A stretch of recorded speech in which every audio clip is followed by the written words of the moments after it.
If you're someone who's been choosing solitude more than the world around you seems comfortable with, this is for you. There's a moment, and you'll know exactly which one I mean, when you look around a quiet room and realize the room isn't the empty thing. You are. And the silence isn't peaceful. It's the sound of every voice that used to fill this space, now absent. Not because they left, because you outgrew them. And that distinction costs something.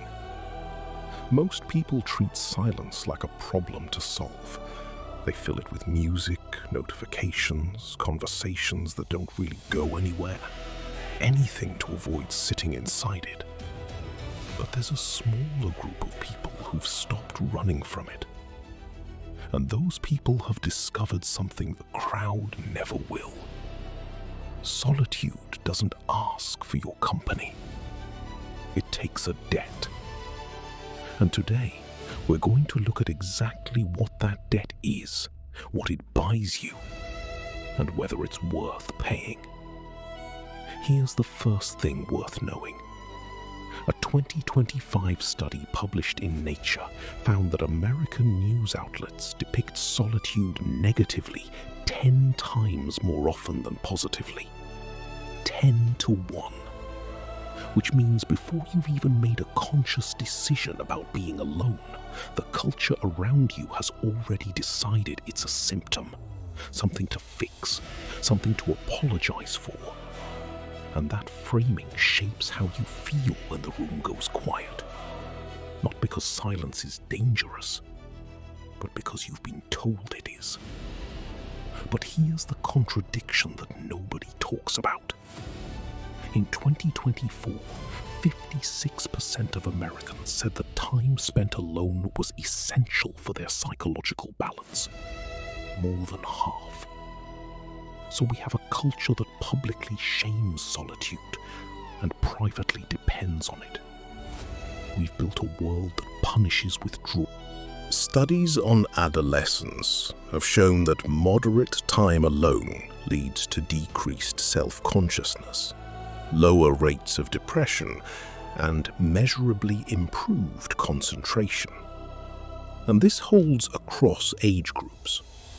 The person who can genuinely be alone, who doesn't flinch from their own company, tends to make cleaner decisions. Not because they're smarter, but because they're not constantly managing the emotional weather of everyone around them. Their thinking has room to breathe. Marcus Aurelius wrote most of his meditations while commanding armies. Not in temples, not in retreat. In tents, between battles, surrounded by the machinery of empire. And yet every page reads like a man in a perfectly quiet room. Because he'd learned something essential. That solitude isn't a location, it's a discipline. It's the practiced ability to find stillness inside yourself, regardless of what's happening outside. That's not mysticism, that's a skill. And it has a price. The price of chosen solitude is this. You will become someone that most people can't quite reach. Not because you're cold, not because you're broken, but because you've developed an interior life that exists independently of external validation. And that makes certain people uncomfortable. They'll call it arrogance. They'll call it aloofness. What they're actually sensing is self-sufficiency. And in a world built on mutual dependency, that reads as a kind of quiet threat. Chapter 2. The Room That Chose You. Now here's where the anatomy gets darker, because not everyone sitting in silence chose it. A February 2026 international study across 8 countries found that nearly 4 in 10 adults reported feeling lonely. Among those aged 18 to 24, people who are supposedly the most connected generation in history, that number rose to almost 1 in 2. 67% of Gen Z classified as lonely in 2025. Think about that for a moment. The World Health Organization declared loneliness a global public health crisis in 2023, and a June 2025 WHO report linked it to an estimated 100 deaths every single hour. Not metaphorical deaths, actual mortality. Over 870,000 people a year dying, at least in part, from the physiological consequences of chronic isolation. Loneliness carries a mortality risk comparable to smoking 15 cigarettes a day. The quiet room, when it's unwanted, is genuinely killing people. And the body keeps the score in very specific ways.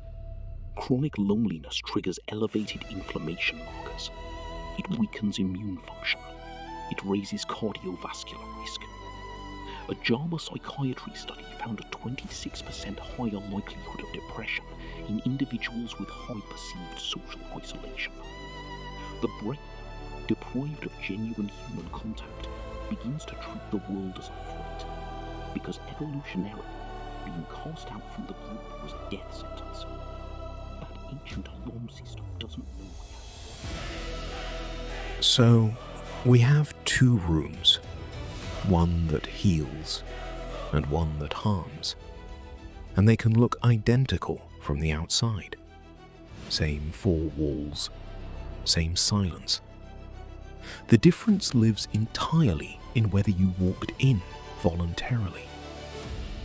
That's the first debt solitude collects, the clarity to know which room you're actually in.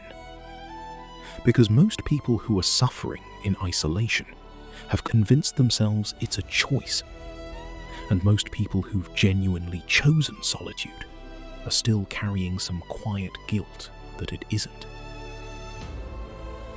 Chapter 3. The Sacrifice. Now let's talk about what solitude actually asks you to give up, because this is the part most people skip over, and it's the most important part. Choosing genuine solitude, the kind that builds you rather than breaks you, requires a specific and ongoing psychological sacrifice. It requires you to stop performing, and that is harder than it sounds. Because most of us have been performing since we were children, performing likability, performing confidence, performing normalcy. Carl Jung called it the persona, the mask we construct for the social world. And he was clear that the persona isn't evil, it's necessary. You need a functional face for the world. But the danger, Jung said, is when you forget that the mask isn't you. When the performance becomes so constant that even in the quiet room, you're still playing a character, still narrating yourself to an imaginary audience, still editing your own thoughts before you finished thinking them.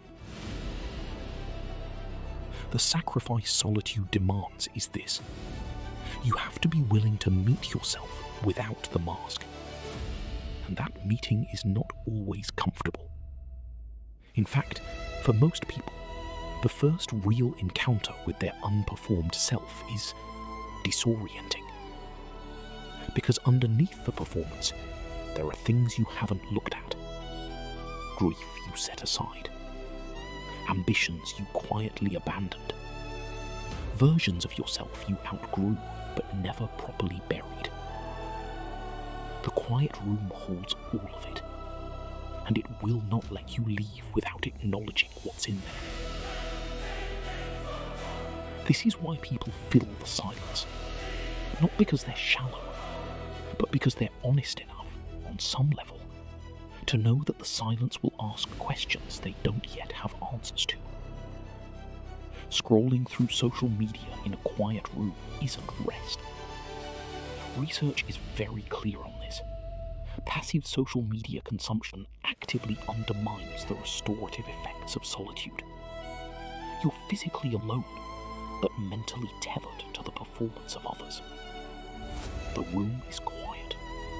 Your nervous system isn't. And here's the thing about psychological sacrifice that doesn't get discussed enough.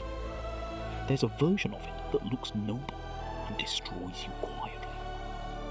It's the version where you sacrifice your own needs so consistently, for so long, that you stop being able to identify what your needs even are. You become fluent in everyone else's emotional language and completely illiterate in your own. And one day you sit in a quiet room and realize you don't know who you are when no one needs anything from you. Research from 2025 on unhealthy self-sacrifice is consistent and sobering. Consistently prioritizing others without reciprocity leads to emotional exhaustion, resentment, and this is the part that surprises people, a measurable decrease in the well-being of the people you're sacrificing for. Not just yours, theirs. Because when you give from a depleted place, what you're actually transmitting is anxiety dressed as generosity. The people around you feel it, even if they can't name it. Chapter 4. The Debt Ledger. So let's be honest about what solitude actually costs, line by line. First, it costs you belonging. Not permanently, but in the transition. When you start spending real time alone, when you start developing an interior life that doesn't need constant external input, you will drift from certain people. Not because you stop caring about them, but because you start caring about yourself in a way that changes the dynamic. And some relationships can't survive that shift. Second, it costs you comfort. The comfortable version of yourself is the one that agrees, accommodates, softens its edges for the room. Solitude strips that comfort away. In the quiet, you start to encounter your actual opinions, your actual preferences, your actual limits. And some of those things are inconvenient. Some of them will require you to have conversations you've been avoiding, to make changes you've been postponing. The quiet room doesn't let you pretend. That's the cost. That's also the gift. Third, and this one is subtle, it costs you the story that your suffering is someone else's fault. In a crowd, there's always something to blame. The noise, the pressure, the demands of others. In silence, that story loses its audience. And without an audience, it starts to fall apart. You begin to see which parts of your pain are genuinely external, and which parts you've been carrying willingly, because carrying them felt safer than setting them down. That reckoning is uncomfortable. It is also the beginning of everything. Chapter 5. What it buys you. Now here's where the ledger balances. Because solitude doesn't just take, it pays. And what it pays in a currency that the noisy world simply cannot produce. It pays in clarity. Not the sudden flash of insight that people romanticize, but the slow, accumulated clarity that comes from spending time with your own mind without flinching. The kind of clarity that lets you walk into a difficult room and know exactly what you think before anyone else speaks. It pays in emotional resilience. And I want to be precise about what that means, because resilience gets misused constantly. It doesn't mean you stop feeling things. It means you stop being ambushed by them. When you've spent real time alone with your own emotional landscape, When you've mapped the terrain, you're no longer surprised by your own reactions. You see the grief coming. You recognize the anger for what it is. You know the difference between loneliness that needs company and loneliness that needs silence. It pays in creativity. This one is well documented and consistently underappreciated. The imagination requires unstructured time. It requires the brain to wander without a destination. Every major creative breakthrough in history, from Newton under the apple tree to Einstein on his bicycle, happened in a moment of deliberate, unoccupied attention. Not during a meeting, not while scrolling. In the gap between inputs, when the mind was finally left alone long enough to make a connection no one had made before. And perhaps most importantly, it pays in identity. Not the performed identity, the actual one. Krishnamurti spent decades asking the same essential question. Can you observe yourself without the observer being conditioned by everything it's been told to see? That's what sustained solitude eventually produces. A self that isn't entirely borrowed from other people's expectations. A self that knows what it values not because it was told to value it, but because it sat with the question long enough to find a genuine answer. Chapter 6. The Internal Winter. There's a season that nobody warns you about when you start choosing solitude seriously. I'd call it the internal winter. It comes after the initial relief of stepping back from the noise, after you've enjoyed the first few weeks of quiet, and before the clarity starts to arrive. It's the stretch in the middle where the old connections have thinned and the new self hasn't fully arrived, and it is genuinely cold in there. This is the phase where most people retreat. They mistake the discomfort of transition for evidence that they've made a mistake. They go back to the noise. They rebuild the old connections even though they've already outgrown them. They choose the familiar ache of unfulfilling company over the unfamiliar ache of being genuinely alone. And I understand that. I'm not judging it. But it's worth knowing that the internal winter is not a sign that something has gone wrong. It's a sign that something is being rebuilt. Alan Watts had a phrase for this. He talked about the backwoods law, the idea that the more you try to grasp something, the further it recedes, that the more desperately you pursue connection, the more hollow the connections you make tend to feel. And the inverse is also true.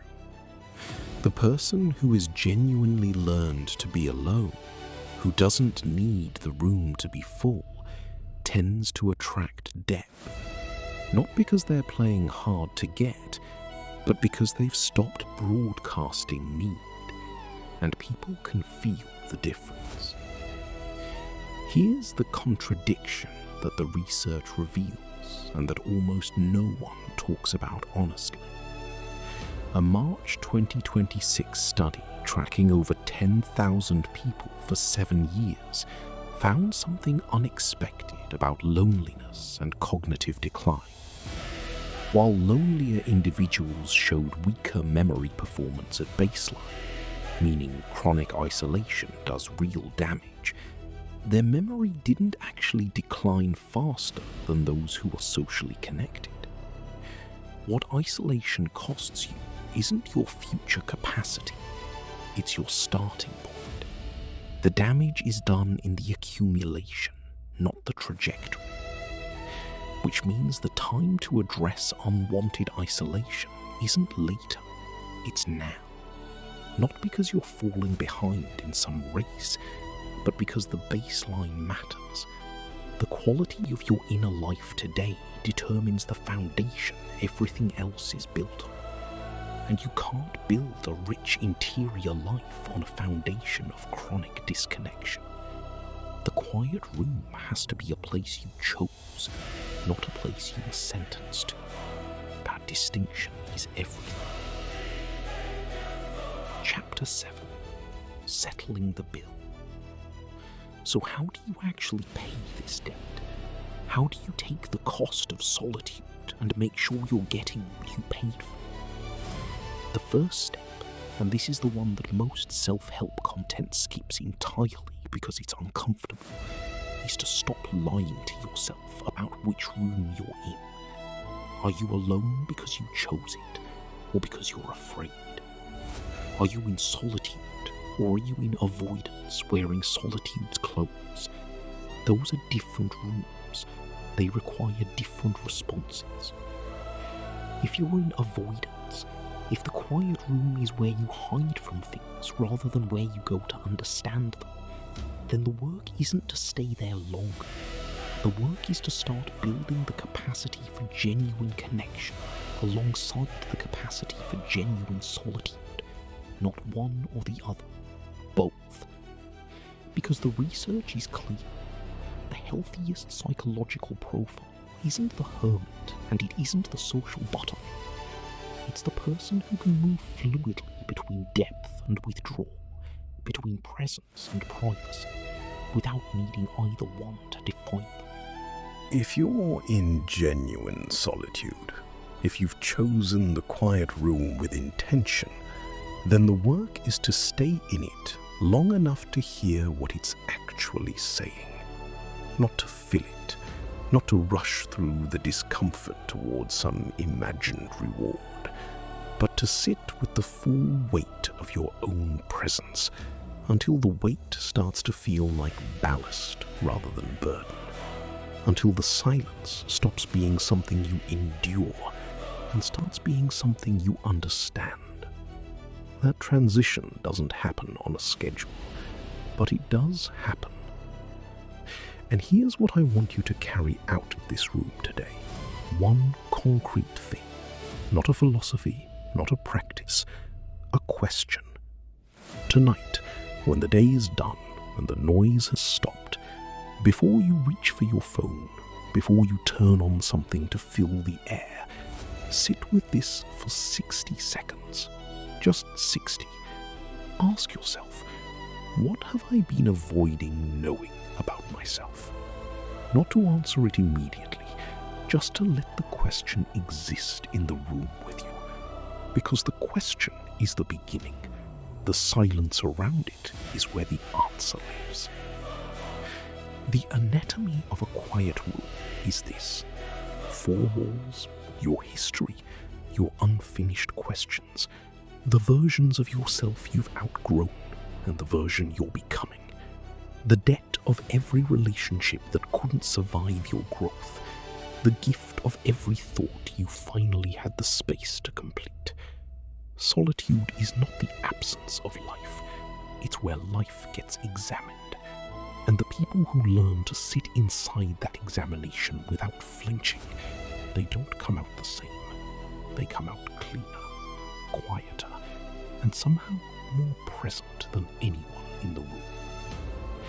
If this resonated with something you've been sitting with quietly, something you haven't quite had the words for, then the next video I'd point you toward is about the psychology of emotional detachment, what it actually means to stop needing approval, and why the people who've mastered it aren't cold, they're just finally free. It's waiting for you.